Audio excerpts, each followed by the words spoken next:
Ռուսաստանը հայտարարել է, որ մենք պետք է հասկանանք Իրանի ցանկությունները միջուկային հնարավորությունների կապակցությամբ, որտեղ Իրանը պաշտոնապես չի ասում, ես ուրանը հարստացրել եմ, որ ռում սարքեմ, ասում է իմ գիտական կարիքների համար ես պետք ունեմ։ Հիմա Ռուսաստանն ասում է օգնենք, իսկապես եթե իրենք նման նպատակ ունեն, գնանք եւ հասկանանք, տեսնենք ինչ է խնդիրը։ Եվ դրա համար էլ հիմա Մագադեի նախագահան նորից այցելում է, որ այդ հարցերի համար վերջնական իր զեկույց պատրաստի եւ ներկայացնի։ Մեզ որպես հայ ժողովուրդ, որպես Հայաստանի Հանրապետություն պետք է կայուն Իրան։ Այսինքն Իրանում անկայունության դեպքում Ադրբեջանը փորձելու է առիթից օգտվել հայաստանից եւ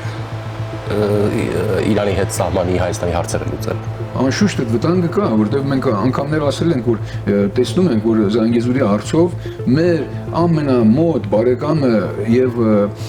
զինակիցը այս հարցով Իրանն է, եւ եթե Իրանը թուլանա, մենք խնդիրներ կունենանք։